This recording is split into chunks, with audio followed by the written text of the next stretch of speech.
Bonjour à tous et bienvenue à Cœur. C'est l'évangéliste Dada Bakombo.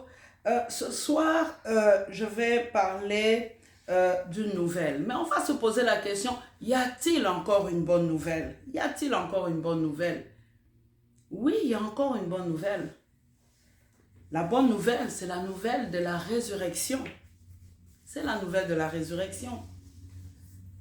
Bien-aimés, nous voyons dans Jean au chapitre 11, la Bible nous parle du récit de la résurrection de Lazare. J'aime beaucoup ce passage parce que, au départ, en fait, Lazare était malade.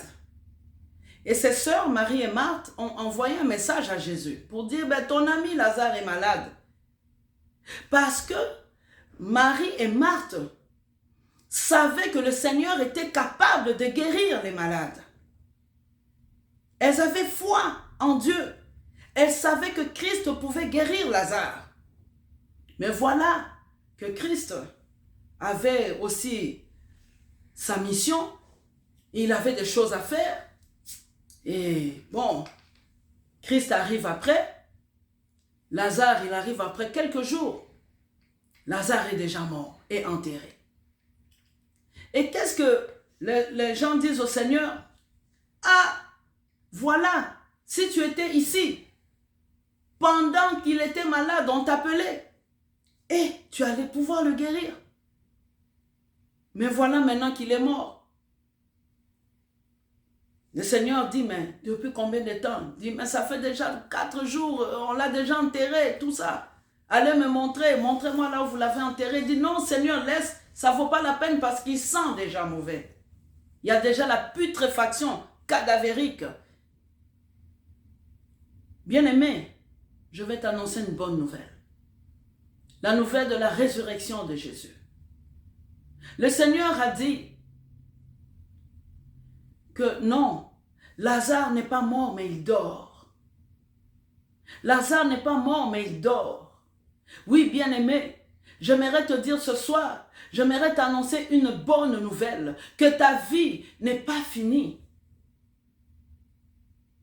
Peu importe ce que les gens peuvent te dire, peu importe ce que les gens, l'impression que les gens peuvent avoir sur ta vie, dire que ta vie est finie, que tu ne vaux rien, que tu ne fais plus rien, que tu ne peux plus rien faire, même si le médecin t'a donné un diagnostic et un pronostic, laisse-moi te dire que ta vie n'est pas finie.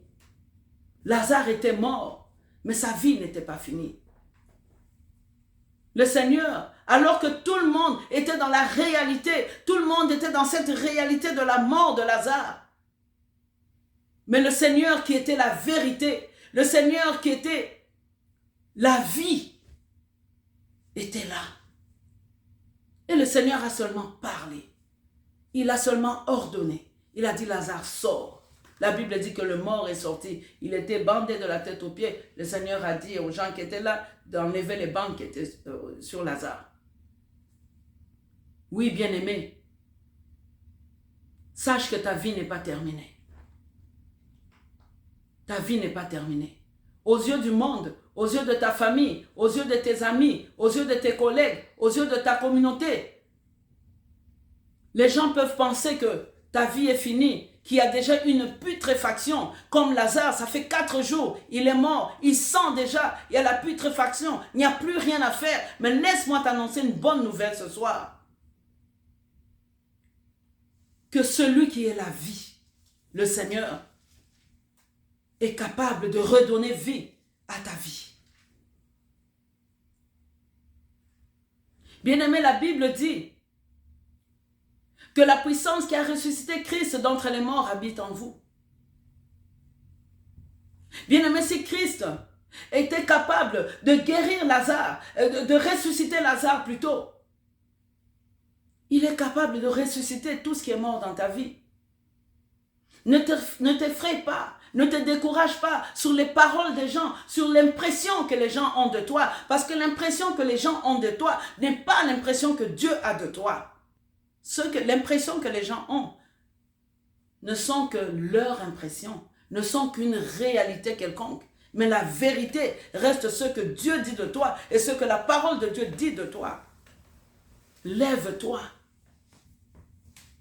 que la puissance qui a ressuscité Christ d'entre les morts ressuscite tout ce qui est mort dans ta vie. Parce que nous savons que la résurrection de Jésus, que la Pâque où nous célébrons la résurrection de Jésus est aussi pour nous sauver, pour nous donner la vie, pour nous donner le salut, pour nous donner la victoire sur la mort.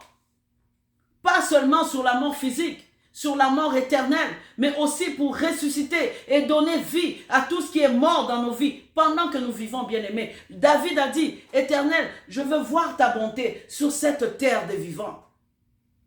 Oui, bien-aimés, ma prière ce soir est qu'avec la Pâque de cette année 2024, que le Seigneur puisse réellement, que la puissance de la résurrection puisse réellement agir dans ta vie et que tu puisses vivre la manifestation de la résurrection de Jésus dans les sphères de ta vie, dans toutes les sphères de ta vie. S'il y a quelque chose qui est mort, il y a quelque chose qui est fini, il y a quelque chose que Dieu avait mis, que l'ennemi a volé, que l'ennemi a voulu noircir, a voulu éliminer.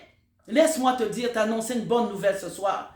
Que la puissance de la résurrection, cette puissance qui a ressuscité Lazare, c'est la même puissance, bien-aimée, qui a ressuscité Christ d'entre les morts. C'est la même puissance qui a guéri les malades, qui guérit encore les malades aujourd'hui. Que cette puissance puisse ressusciter tout dans ta vie. Parce que Dieu est capable. La Pâque est aussi pour toi. La Pâque est aussi pour toi. La Pâque est aussi pour toi. Les Juifs célébraient la Pâque. En anglais, on dit Passover, c'est-à-dire passer outre. Cette Pâque, cette année, bien-aimée, que tu passes outre, que tu passes de la médiocrité à l'excellence, que tu passes de la maladie à la santé, que tu passes de l'infertilité à la fertilité, que tu passes de la pauvreté à l'abondance, que tu passes de la léthargie ou de la lourdeur spirituelle à un réveil spirituel à cause de la résurrection de Jésus que nous confessons et en laquelle nous croyons. Oui, bien-aimés, que la puissance qui a ressuscité Christ d'entre les morts agisse puissamment dans vos vies, dans vos familles. Si vos enfants sont perdus, si le destin de vos enfants semble être embrouillé par l'ennemi, par le dévoreur, par le diable, la puissance qui a ressuscité Christ d'entre les morts ressuscite le destin de vos enfants, ressuscite la vie de vos enfants, ressuscite vos projets dans le nom puissant de Jésus. Tout en vous souhaitant une joyeuse Pâque, vivez réellement cette puissance de la résurrection dans vos vies, dans votre travail, dans votre santé, dans votre famille, dans vos projets, dans votre ministère, dans votre mission. Que le Seigneur vous bénisse. Joyeuse Pâques à tous et à toutes. Soyez bénis. C'était votre servante, l'évangéliste Dada Bakombo. Que le Seigneur vous bénisse. À la prochaine. Au revoir.